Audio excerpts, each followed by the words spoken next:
Alright, well, if you've seen some of the videos on the channel, you'll always notice that the bikes, even the first gens, start up really good for me.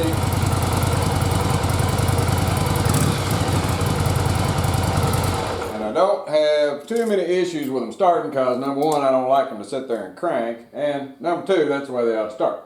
But let me show you a little trick on these first gens. This is an 81 750. So let me show you a little trick that I did on this bike, and I also do it on the other bikes as well, but you got to do a little more modification if it's not an 81 750. If it's an 82 or 83, you got to do a little more. So let me pull the seat off and I'll show you a difference that I did on the battery for this. And if you're willing to do a little modification, you can do it for your bike, and it makes a world of difference on how these bikes start. Alright, so just what's so different about this battery? Well, this is the battery that goes in the bike. Well, it looks a lot like it. The difference is this is a much bigger battery. This one right here is a CB16 ALA2. So it's the one that comes in it, fits in it, everything works good, but it's a sissy little battery. It's like 175 to 200 cold cranking amps. Well, the battery I got in there is actually an ETX 18L. So it's a deeper battery, about the same height, about the same width, but it's a lot deeper. So if you're willing to do a little modification that nobody's ever going to know but you can fit that big battery in an 81 750 just like it is. Now the 82 and 83, you're going to have to modify a little bit. You'll have to shim behind here and pull your battery case out because it'll hit your swing arm. But for the 81 750, its swing arm's a little different on this tab right here, and you can actually fit the thing in there and still have about a 1/4 inch clearance between the swing arm and the battery. So let me pop this guy out of here and I'll show you. I'll set it side by side to this one, and you'll see that you can get a 340 cold cranking amp battery in this bike. Makes a world of difference on how they start.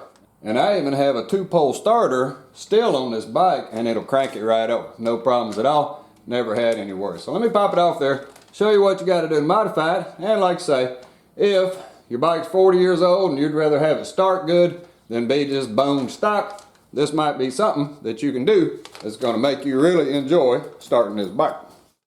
Alright, so let's get this guy took off real quick so we can see what we're talking about. Now this is the battery that I normally have on this bike, but I take it off and I put it on my test rig. So it's a pretty old battery. I mean, it's probably 5-6 years old, but it's an AGM. And it lasts a whole lot longer. You don't have to worry about all that wet cell stuff and putting all the stuff in there. You just buy the battery. Now it's a little more expensive. These run you about 120 bucks versus the other one will run you about 70 or so right now. But it makes all the difference in the world. The battery lasts years longer, and so you get your money's worth out of the battery, although you got to pay more. Get you a trickle charger, keep it on the trickle charger, and this battery's going to last a very long time. So let's pull this thing off real quick. Then I'll show you what you got to look for cutting it, and then also this little flange right here, just to make sure you don't have any interference.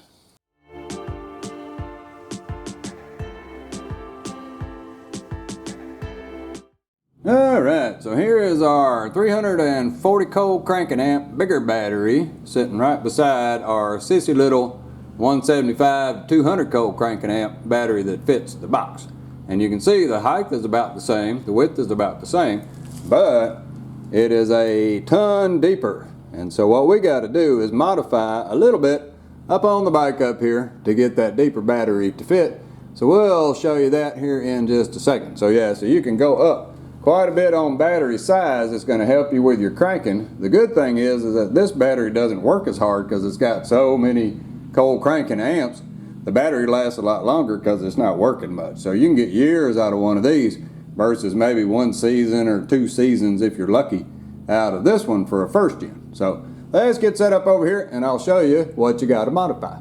Alright, so just what do we got to do to modify this battery tray to get that big battery in there? Well, the first step is you got to cut the back out of the battery tray. Right here, there's normally a little wall right there that holds that battery, but it's no big deal because it pushes right up against the wire, and you can see the wiring's in the same spot.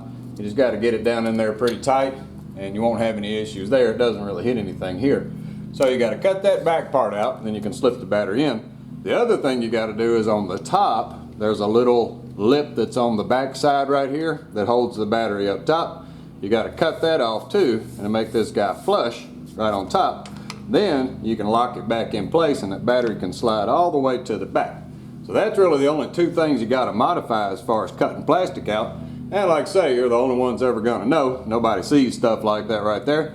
And if it makes that much difference on starting and cranking, then shoot, I'd do it, which I did. Though, you got to look right here is the swing arm flange. So there's a little piece of metal right there.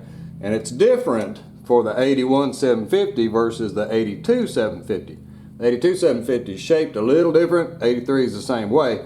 So you got to watch on that one. If you're wanting to put this on an 82 or an 83, you can either bend that little guy down a little bit with a hammer if you wanted to, or you can take some washers and shim this whole thing out about a 1/4 inch, somewhere around in there, and then you can fit that big battery in there without hitting that. But the big battery on the 81 750 actually clears it just like it is. So let me set the battery back in there and you can see how it all fits. It just touches up against the plastic right here, touches up against your wiring, and it doesn't really go anywhere. Bolt the thing back down and you're in good shape. So let me set it back in there and you can see just how that big old battery fits.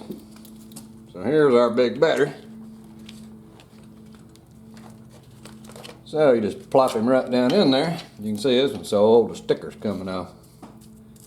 Right there, I need to keep that in case one day I have to buy one. But it fits right in there. Negative go to negative, positive goes positive, it all bolts down.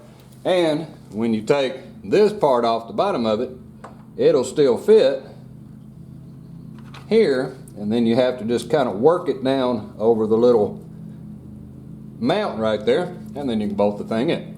So there you go. There's how you get you an extra 140 cold cranking amps for a first gen that really struggles to start anyway. And you can see it just fits in there. And if you look right on the back side of the swing arm there, there's about a 1/4 inch gap between the swing arm. If you raise it all the way up, it clears because the swing arm pivots this way and you don't have any issues. So there you go. There's how I get my first gens to start quite a bit better, crank a little bit longer, and the battery lasts quite a few years more because it's not working that hard. Well, alrighty. Hope that helps someone, and thanks for watching.